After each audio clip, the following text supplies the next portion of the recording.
ঢাকা বিশ্ববিদ্যালয়ের ছাত্রদল নেতা শাহরির আলম সাম্য হত্যাকাণ্ডের বিচারের দাবিতে এই মুহূর্তে শাহবাগ অবরোধ করে অবস্থান করছেন ছাত্রদলের নেতা কর্মীরা। দর্শক, আপনাদেরকে সরাসরি সংযুক্ত করেছি শাহবাগ মোড় থেকে, এবং যেখানে কিন্তু ছাত্রদলের নেতাকর্মীরা অবস্থান করছিলেন সকাল থেকে। তারা 10টার পর থেকে কিন্তু এই শাহবাগ অবরোধ করে এখানে অবস্থান করছেন। গতকাল এক প্রেস বিজ্ঞপ্তির মাধ্যমে কিন্তু ছাত্রদলের সভাপতি এবং সাধারণ সম্পাদকের ঘোষণা দিয়েছিলেন আজকে তারা দিনব্যাপী অবস্থান কর্মসূচি করবেন, এবং যেখানে কিন্তু বলা হয়েছিল সকাল থেকে শুরু হয়ে তাদের এই অবস্থান অর্থাৎ এই অবরোধ কর্মসূচি কিন্তু চলবে বিকেল 5টা পর্যন্ত। এবং সেই প্রেস বিজ্ঞপ্তির ধারাবাহিকতায় সে অংশ হিসাবেই কিন্তু আজকে এই শাহবাগ অবস্থান কর্মসূচি করছে। কিছুক্ষণ আগে দেশ রূপান্তর লাইভে আপনাদেরকে সরাসরি সংযুক্ত করেছিলাম ইন্টারকন্টিনেন্টাল মোড় থেকে, এবং যেখানে কিন্তু আমরা দেখানোর চেষ্টা করেছিলাম সেখানের ছাত্রদলের অবস্থানের কারণে সর্বশেষ পরিস্থিতি, এবং সেই অবস্থানের কারণে কিন্তু যান চলাচল বন্ধ হয়ে গিয়ে বিশেষ করে বাংলা মোটর থেকে শাহবাগ অভিমুখে যেই সড়কটি অর্থাৎ সেই সড়কের মাঝ বরাবর কিন্তু ইন্টারকন্টিনেন্টাল মোড়, সেখানে অবস্থানের কারণে কিন্তু এই সড়কে যান চলাচল বন্ধ রয়েছে। এবং এই মুহূর্তে শাহবাগ মোড়েও কিন্তু অবস্থা করছেন ছাত্রদলের কেন্দ্রীয় নেতৃবৃন্দ যারা রয়েছেন, এছাড়াও ঢাকা বিশ্ববিদ্যালয়ের সভাপতি এবং সাধারণ সম্পাদক কিন্তু এখানে রয়েছেন, এবং তারা কিন্তু শাহবাগ মোড়ে অবস্থান করছেন।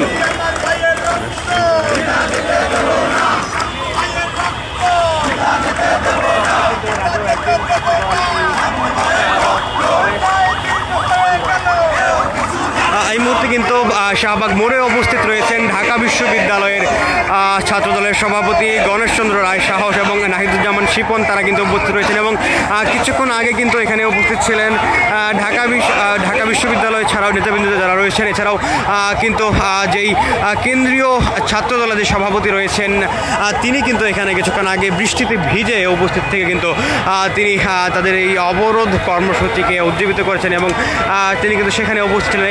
এই শাহবাগ মোড়েই কিন্তু তিনি উপস্থিত ছিলেন। ছাত্রদলের এই অবস্থান কর্মসূচির কারণে কিন্তু শাহবাগ থেকে যেই শাহবাগ মোড় হয়ে যে সকল যান চলাচল করতো সেগুলো কিন্তু এখন পুরোপুরিভাবে বন্ধ রয়েছে। দর্শক, আপনাদের যদি জানিয়ে রাখি, ঢাকা বিশ্ববিদ্যালয়ের শিক্ষার্থী শিক্ষা ও গবেষণা ইনস্টিটিউটের শিক্ষার্থী, একই সাথে তিনি শাহরির আলম সাম্য, যিনি কিনা স্যার এফ রহমান হল ছাত্রদলের সাহিত্য এবং প্রকাশনা বিষয়ক সম্পাদক হিসাবে দায়িত্ব পালন করছিলেন, তাকে নির্মমভাবে হত্যাকাণ্ডের ঘটনায় কিন্তু ছাত্রদলের এই অবরোধ কর্মসূচি, এবং তারা কিন্তু টানা কয়েকদিন যাবতই কিন্তু বেশ কিছু প্রোগ্রাম কর্মসূচি করে আসছে এবং আলটিমেটাম দিয়ে আসছিলেন।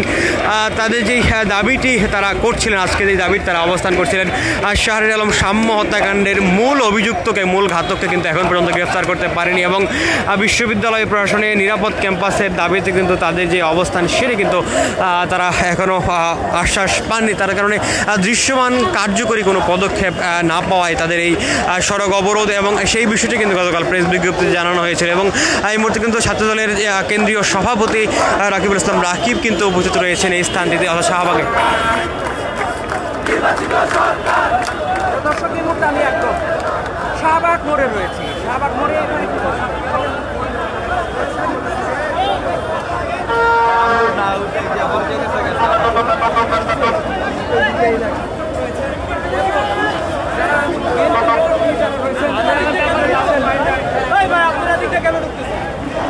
ছাত্রদলের সভাপতির পেছনে কিন্তু নেতাকর্মীরা এগিয়ে যাচ্ছেন। তারা তাদের যে আজকে ব্লকেট কর্মসূচি অর্থাৎ অবরোধ কর্মসূচি ঘিরে কিন্তু নেতাকর্মীরা এগিয়ে যাচ্ছেন, অর্থাৎ শাহবাগ ব্লকেট কর্মসূচি সফল করতে তারা কিন্তু সকাল থেকে এখানে অবস্থান করছিলেন, এবং তারা যেমনটি বলছিলেন বিকেল 5টা পর্যন্ত তাদের এই অবস্থান কর্মসূচি চলমান থাকবে।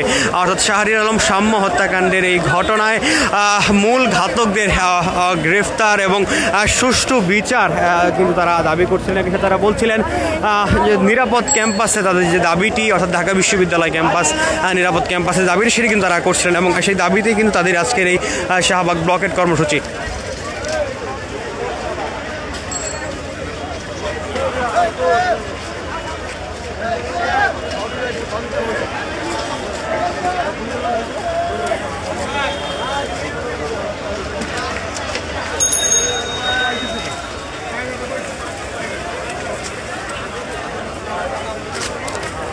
শাহবাগ এই ব্লকেটের কারণে কিন্তু যান চলাচল পুরোপুরিভাবে বন্ধ রয়েছে এবং সাধারণ মানুষ কিন্তু হেঁটেই তাদের গন্তব্যে যাওয়ার চেষ্টা করছেন। কিছুক্ষণ আগে কিন্তু এই শাহবাগ এলাকাতে তীব্র বৃষ্টি হয়েছে, অর্থাৎ মুষলধারে বৃষ্টি হয়েছিল এবং যার কারণে কিন্তু যান চলাচল আরও ব্যাহত হয়েছে এবং রাস্তায় কিন্তু পানি এখনও লেগে আছে, যার কারণে যারা এখানকার অর্থাৎ সাধারণ যাত্রীরা রয়েছেন আজকে বৃহস্পতিবার সপ্তাহে শেষ দিন বিভিন্ন কাজে যারা ঢাকার বিভিন্ন দপ্তরে বা বিভিন্ন স্থানে যাওয়ার চেষ্টা করছেন তাদের কিন্তু তীব্র ভোগান্তি পোহাতে হচ্ছে এবং সেই কারণে কিন্তু সাধারণ যাত্রীরা পায়ে হেঁটেই তাদের গন্তব্যে যাওয়ার চেষ্টা করছেন।